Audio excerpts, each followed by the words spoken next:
dipersembahkan oleh Bismillah, salatu wassalamu ala rasulillah wa ala alihi wa sahbihi wa mawala wa ba'du. Salam yang terbaik, salam para malaikat kepada para calon penghuni surga. Assalamualaikum warahmatullahi wabarakatuh. Alhamdulillah sahabat NTV yang dirahmati oleh Allah. Pernahkah antum mendengar biruh, bidam, nafdi kayak Aqsa? Biruh, bidam, nafdi kayak Aqsa. Biruh, bidam, nafdi kayak Aqsa. Nah, itu sebetulnya satu slogan, satu teriakan semangat ya, yang artinya dengan darah gitu ya, dengan nyawa kita itu kami persembahkan kepada Aqsa. Jadi betapa spirit kita itu bangkit dengan kita menegaskan bahwa dengan darah dan nyawa kita ini kita selalu membersamai yang namanya Aqsa. Kita persembahkan untuk Aqsa. Saya ingin menyampaikan beberapa hal ya. Jadi gini, kadang-kadang orang selalu ada yang mempertanyakan kenapa sih harus kemudian kita tuh membela Aqsa, Al-Quds ya. Kenapa? Kita ingin menjelaskannya begini. Sesungguhnya tanah suci orang-orang mukmin itu bukan hanya Haramain, Makkah dan Madinah saja.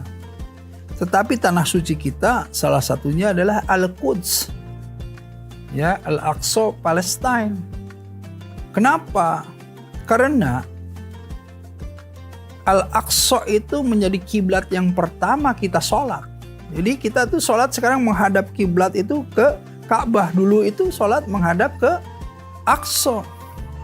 Dan ini sudah diantisipasi oleh Allah ya dengan memperjalankan Rasulullah SAW di Isra wal Mi'raj.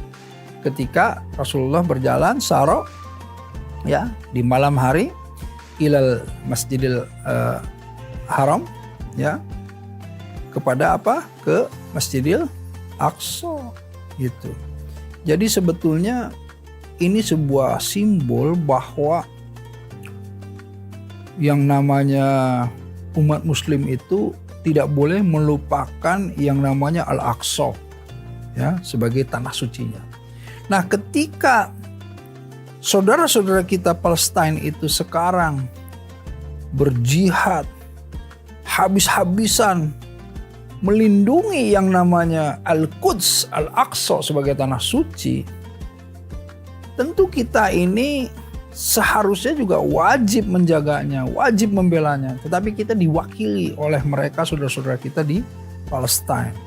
Karenanya kita harus mendukung mereka, harus membantu mereka, membersamai mereka. Apalagi kalau kita lihat al-muslimu kal jasadil wahid, bahwa kita ini satu tubuh. Kalau satu merasa sakit, yang lainnya juga akan merasa sakit. Nah, disinilah sebetulnya kenapa kita harus wajib untuk membersamai perjuangan yang namanya Palestina. Nah, kalau kita bahas ya, Palestina sekarang itu kan ada yang namanya gencatan senjata ya saat ini. Kalau saya lihat betapa yang namanya hal-hal seperti ini sudah berkali-kali ya. Kalau kita lihat itu bukan hanya serangan kemarin, bukan hanya di 48, tetapi ini juga kalau kita mundurkan ini sudah sejak dulu ya, zaman ulama-ulama terdahulu, bahkan zaman Nabi. Jadi kalau kita lihat bahwa sejarahnya panjang sekali. Kalau sekarang gencatan senjata ini hanya melegitimasi bahwa mereka itu mengatasnamakan gencatan senjata, tapi sesungguhnya mereka itu ingin mengambil ya hak bangsa Palestina terhadap wilayahnya. Yang terjadi kan sebetulnya kalau kita lihat bukan perang dua negara, bukan. Tetapi ini adalah suatu konspirasi dunia untuk mengambil itu semuanya. Lihat saja, ini kan yang terjadi sebetulnya pengambilan perampasan tanah ya. Kemudian ada military occupancy ya, military occupation. Kemudian ada yang namanya genosida gitu.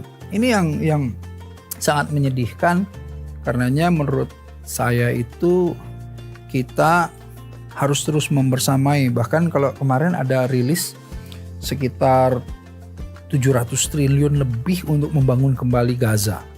Nah ini yang kemudian kita harus komit, bagaimana kita membantu saudara-saudara kita untuk apa? Untuk membangun kembali Gaza, untuk kemudian menciptakan sebetulnya kedamaian di sana dengan apa? Dengan kemerdekaan Palestina. Tidak ada lagi, nggak bisa two state solution dan lain-lain, itu menurut saya nggak. Menurut saya satu-satunya adalah apa? Satu-satunya jalan adalah kemerdekaan Palestina. Nah itu yang paling penting. Apalagi kalau Ibnu Taimiyah ya menyatakan bahwa fal adu sa'ilu allazi yufsidu din wa dunya la syai'a aujabu badul iman min daf'ihi. Jadi beliau menyatakan, Ibnu Taimiyah ini, jika seandainya ada sekelompok orang ya, ada negara bahkan yang kemudian merusak kehidupan dunia kamu, kehidupan agama kamu ya, sampai kamu masjid dihancurkan, semua kehidupan kamu dihancurkan. Beliau menyatakan bahwa tidak ada lagi ya yang lebih utama selain iman itu kecuali apa? Melawan. Jadi ya apa boleh buat. Kalau kita lihat, kita harus membersamai Palestina sampai kemerdekaan Palestina itu diraih gitu, dan sesuai dengan ini juga kebijakan politik negara kita Indonesia yang selalu membersamai Palestina. Insya Allah semoga semua upaya-upaya dalam membersamai Palestina ini menjadi amalan yang terus-menerus yang akan dibalas berlipat ganda oleh Allah, dan kunci kendaraan kita semuanya ke surga.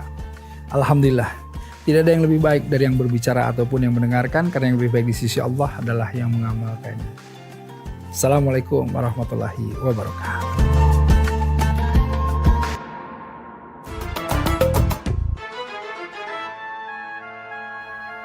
Dipersembahkan oleh